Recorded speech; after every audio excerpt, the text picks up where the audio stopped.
Hello everyone. In this video I will explain the concept of convenience variable.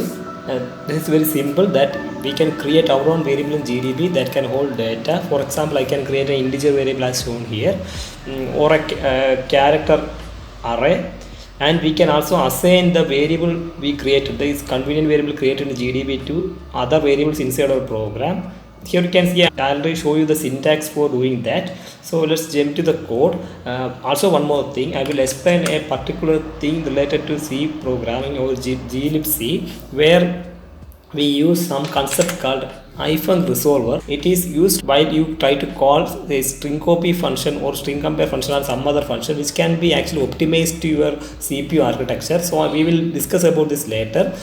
So right now you need to know that this call to string copy won't work well, because whenever I try to call the string copy using this syntax, it will show some message like this, and it will give an new function name underscore strcpy underscore sse2, and we will discuss about that later in this video. So this is the code. It's very simple. We used this code before on another video, I think.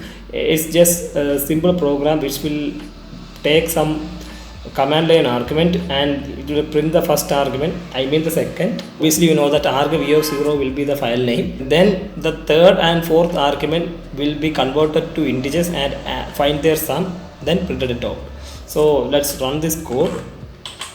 First we need to compile this code, so I'm going to use this command gcc gdb. This is very important. Sometimes even I forgot to give this option, GNU debug link option. If we don't give this option, it won't contain any debugging symbols. Later when we try to use debugger, it will be difficult. So main.c -o main compile, I already did that. I'm going to do it once again. Then we can actually pass this variable. So obviously this hello will be printed according to our program, because it will print the second variable. Third and fourth variable will convert to integer, and the sum of the numbers is find out using add number function. Then assign to the sum variable, and the value of sum variable is printed out. So it will give us 40. First line will be hello, then 40. Okay, that's working fine. Now let's put this to gdb -q. Okay, you can see I'm in GDB right now. Then put a breakpoint on main, then run the program with some string a and 10,20. Okay, we hit the breakpoint, and if I try to use this print command, print argv of 1, I should get a. So we can actually set the value of argv of 1 using set command we discussed earlier, but I am not going to do that in this video. Instead I will show you another way. We can create, actually I said that we can create our own variables called convenience variable. In the previous videos we discussed about the set command in depth, where we use set command to put some value into the registers and etc. If I need to set the value of argv1, I can do something like that. Set argv1 is equal to okay, bbcc, and if I try to print argv1, it will give me the new value, which is actually not the value I passed while running the program. So this can be done indirectly using convenience variable. For example, I can create a string convenience variable str like this.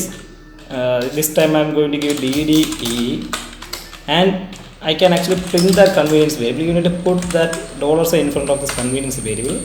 You can also examine the content of convenience variable like we do for other variables or memory location. This time syntax is a bit different. I will tell you that this contains 4 strings. I am going to use 4c to get 4 character, and just type $str. Don't use and ampersand operator to get the address. Don't think something in this manner, like you need to find the address of str. It don't work like that. Instead just put the $sign. Just give the name of that convenience variable along with the $sign in front of it. This will work fine. You can see the location along with the ASCII character, ASCII code, and it's work fine. You can also use this string format to do that, to print the entire string. Basically means that when we create convenience variable, we can actually print or examine command. We can also just try display $str. That will also work fine. But anyway, let's move to the other topic, where we are trying to use this str convenient variable to set the value of argv1, we can actually do it very simple way.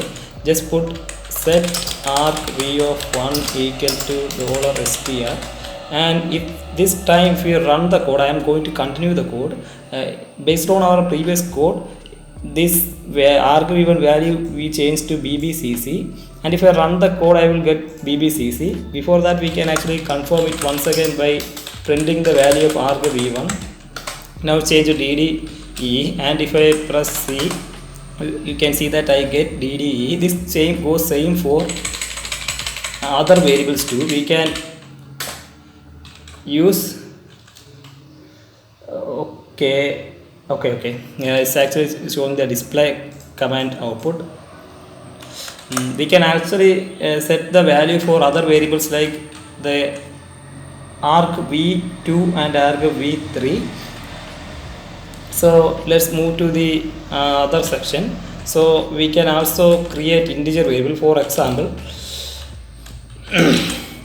set $I equal to 100 and print $I set set $j equal to 200. Okay, this is one technique, and you need to know that if I print this $j, I will get 200, and I print $I, I will get 100.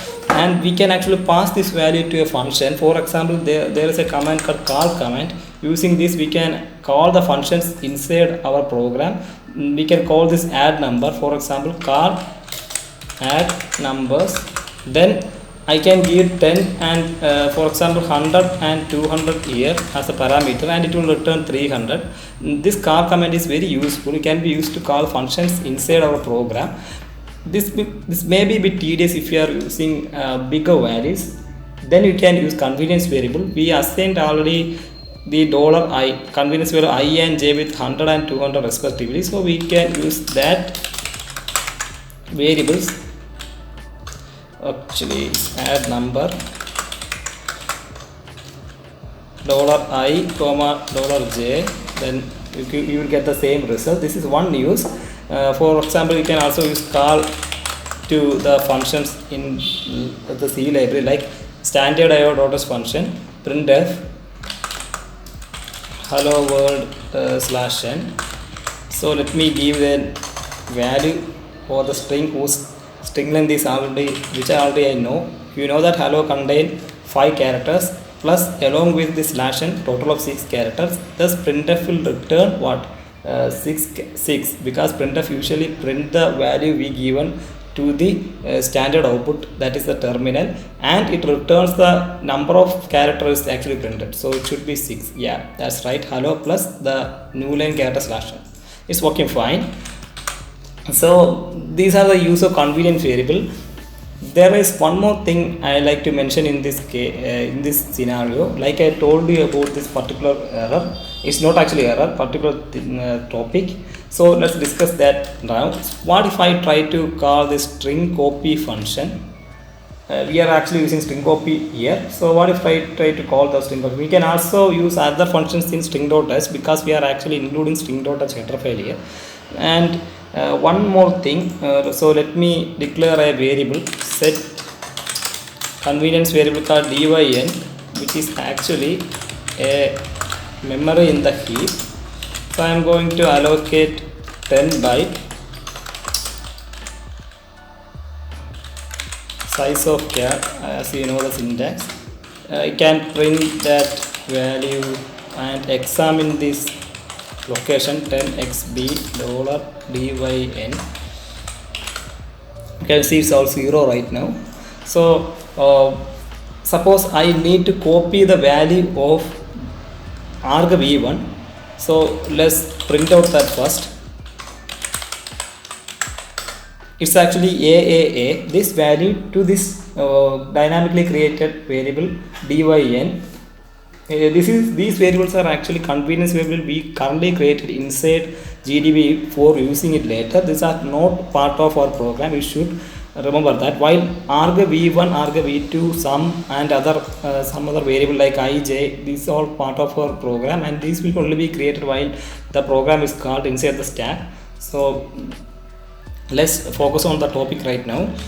And if I use call to call string copy and pass the destination, that is $dyn, and the source, which is argv of 1, what will happen? Here it is showing that something like this, and at the end it is showing a memory location and this function name. So this is the point where I like to mention about this ifunc resolver. Actually what is happening is this glibc, it optimized our string copy function to a particular architecture. So mine is a 32-bit Linux system running the Ubuntu 18.04 version. So obviously this function is optimized for my processor. Instead of using string copy, we need to use this. So let's print the value of $dyn. Here you can see it's nothing, and if you use the examine command also, we will get the same result. There is nothing written because this is not actually calling the string copy function. We need to use this particular function. So copy it, because once again I will emphasize that point. This string copy function, it is not the one we are actually calling. The glibc will call a string copy version that is optimized for my processor architecture. This may be different for you, but remember this is a concept you need to know, and it can be applied anywhere. So don't just get confused while you are using or calling string copy. It's not throwing any error, but instead of showing another function name, and when you try to print the destination array, there is no change and nothing had happened, no copy operation had happened. So we need to use call followed with the function name, then $dyn. You may think this is a syntax. There is one more thing we need to add. I will tell you after executing this line of command. It's showing that OK29 actually is this is not name. I mistyped it. This is the name. Okay, SSE2, not 29. Okay, let me print it. Here it is showing that strcty_SSE2 has unknown return type. A cast the call to declare return type. So we need to cast the call. This is related to the implementation. We know that string copy will return an integer, so we can either give unsigned int, or I am going to give size t. That should be fine, because I am typecasting the whatever value it is returning. Then I am giving the command argv of 1. So if I press enter to this, we should actually get some result. Here you can see get some result. It don't mind that result. So let's check whether the value a string from string which is actually stored inside argv1 is copied to this dynamic array. So I'm going to print $dyn, and you can see that yeah, it's copied. You can also use the examine command, that will be fine. Okay, let's print the character instead of, and you can see it's successfully copied. So this is one thing you need to care of. I will also try to show you whether the function is actually optimized or not. So if you use info scope and followed by the command, for example add number, which is actually a function inside our program, what should be the output of this command? It should show some information related to this function add number. Here you can see I and j are the local variables. So we will get into that later. So you know that basically it will show something like that. We already did try to call the printf function using this call command earlier. It's around somewhere around here. Yeah, I cannot find it right now, but you know that we can actually call these functions we used in our program using this call function. That it is here. Actually I'm trying to print hello/n. So when we use the function like string copy or string compare, this same thing happens. So let's try to call string compare now. String compare or string len, and I am giving hello. This time once again it is showing it's resolved to another function which is optimized my computer's processor architecture. So I need to use this function instead of string length. It is done by glibc. We will do that right now. Once again, we need to typecast what it is returning. Obviously, string function is returning an unsigned integer, which is a string length, which cannot be negative value. So I am going to give size t. You can give unsigned integer, but I am going to give size t for this video, and then giving hello.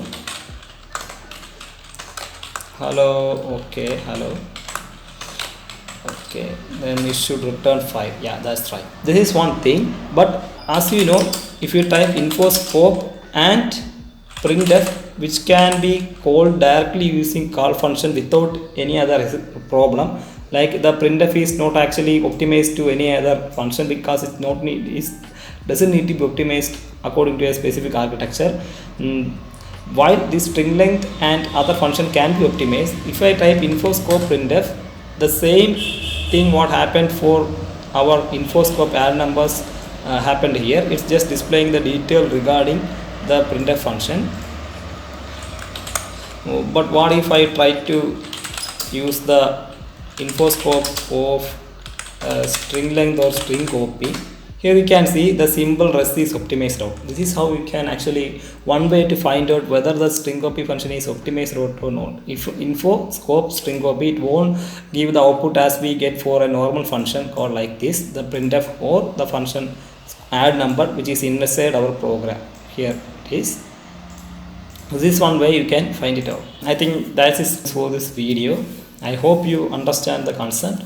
This is one problem you must face while using the call function. You need to know the concept of this hyphen resolver. Thanks for watching. I will see you in the next video.